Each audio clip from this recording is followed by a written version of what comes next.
I've got an itch I can't scratch, I'm missing a piece that completes a whole part of me, an open wound scar to see. Everybody come here, gather round, welcome to the freak show, the best in town. What the hell's wrong with me? I don't get along with anybody, honestly. I've been living in my own head constantly, thoughts jumbled round, think I need a new lobotomy. Wait, all these thoughts are too negative. I don't wanna get lost in the sedative. Gotta show them what I got, I'm competitive. You know I'm about to go off, I won't let them win. I'll take a stab, I wanna chase the bag. I want a way I can change all the things I lack.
Excuse me, not for you. Extra income? Hindi na kaya ako. DM muna ako dyan. Pas muna ako. Extra income? No. For OFW, I'm already British. Inversión en Pilipinas. No quiero invertir en las Pilipinas. No quiero tener riesgos. Extra income? No. Alam ko na kayo yan. Extra income? Hindi ko na kailangan yan. Stable na ang trabaho ko. Extra income? Ayoko nga!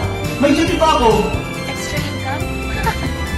Oh my God, that is so jolly. Extra income? Easy ako? Ayoko na. Extra income? Nora, manon perme. Laki-laki kaya ng sweldo ko. I don't have time for that. That's a dream life. Hindi naman ako magtatagal sa abroad eh. Teacher kaya ako, and I know everything. I am working in the best company. Coffee is life, and shopping is lifer. In Italia, la vita è bellissima. Kontento na ako sa aking trabaho.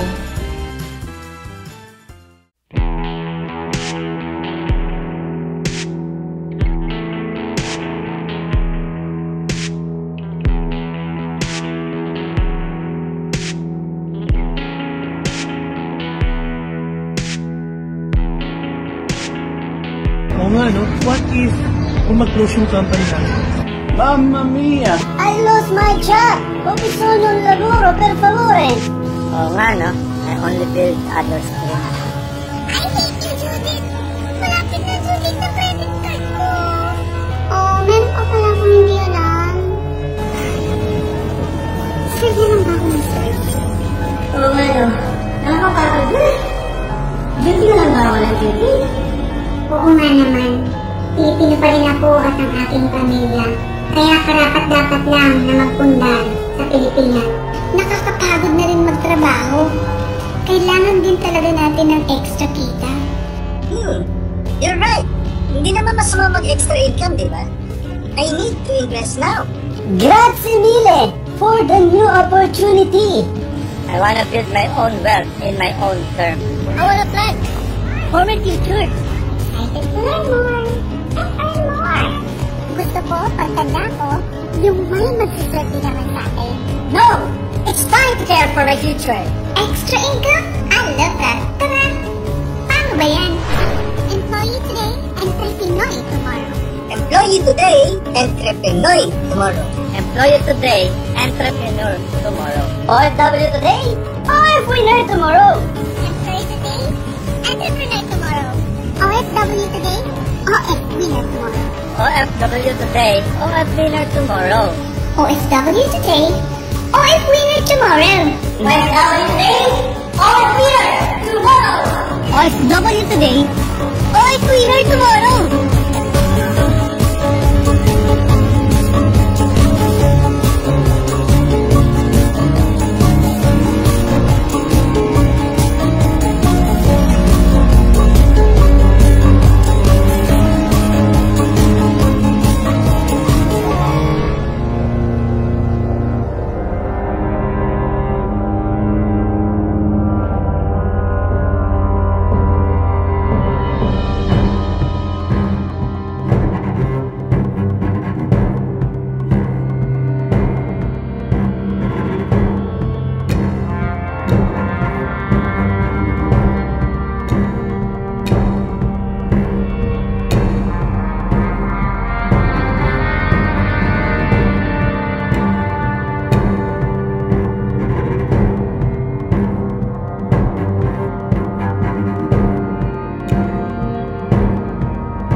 Yung dinanas ko, I started from waiter, then sa sipag, naging manager ako ng mga hotels. Bakit ako na-involved itong real estate? Kasi nakilala ko rin itong friend ko na nag-aalok ng properties. Imagine ilang beses niya akong in-invite sa mga seminar, almost 1 month. Hindi ko talaga siya pinagbigyan. Kasi alam mo na pag nasa hotel ka, sobrang busy. At saka I'm not into investment kasi naisip ko rin naman that time, okay naman yung trabaho ko. Manager, ang laki na sahod, tapos libre pa lahat. Pero hindi ko nabilang na 10 taon na pala ako sa abroad, wala pa akong naipundar. What if mawalan ako ng trabaho? What if tatanda ako? What if may mangyari sa company? So, saan ako pupulutin? So pinagbigyan ko yung friend ko na puntahan yung seminar sa office. Doon namulat lahat mindset ko regarding about investment. Ang real estate pala ang pinaka-ultimate investment for the OFW kasi hindi mo kailangang bayaran ng malaki, wala kang ilalabas na malaking pera, monthly payments lang. So, I act immediately in spite of the fear I felt that time. Pero isipin nyo lang, kung palagi kayong takot, wala ding mangyayari sa buhay nyo. All successful people undergo risk, pero the good thing is they took that risk. And all the best things in life happen also in the other side of your fear. So I took risk that time. I invest one property. 2013, the price that time was just 1.4 million, Studio City. Pero imagine ngayon, magkano na ang properties dyan? Nasa mga almost 4 million, kung hindi ako nagkakamali. So tingnan nyo lang ang kinita ko na wala akong ginagawa.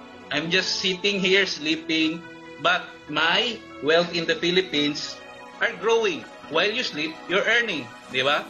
Tapos you're letting your money work for you, not you working for money. Ang nakakapagod kasi na tayo palaging naghahanap ng pera, naghahapon kumita, gumising ng maaga para kumita ng pera. Pero andyan para yung property, kahit hindi ka gigising ng maaga, kahit nagbabakasyon ka, kahit tulog ka, kumikita ka ng pera. The good thing is package deal pa.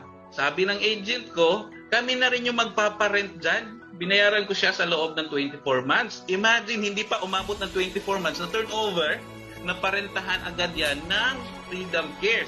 Imagine guys, yung tenant ko ngayon, still siya pa ngayon, I think 6 years na siyang nakatira dyan. Well, hindi ko pa nakita ang unit ko, hindi ko kilala ang tenant ko, hindi ko pa napasok ang unit ko kasi inalagaan ng Freedom Cares, which is part din ng company. Ito pa yung maganda, self-liquidating ang property ko.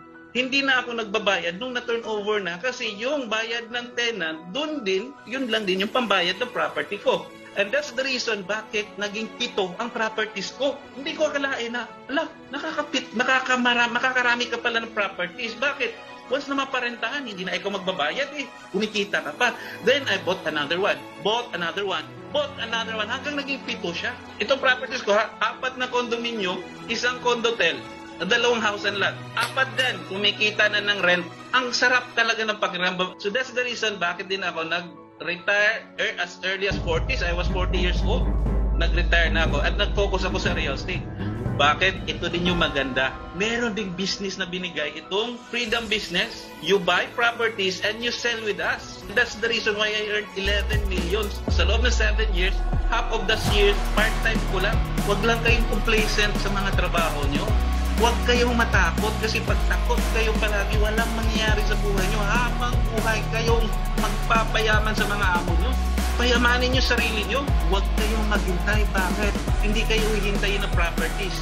Don't wait to buy real estate. Buy real estate and wait. Ang real estate, guys, habang buhay yan, nagmamahal. Habang buhay, nag-a-appreciate.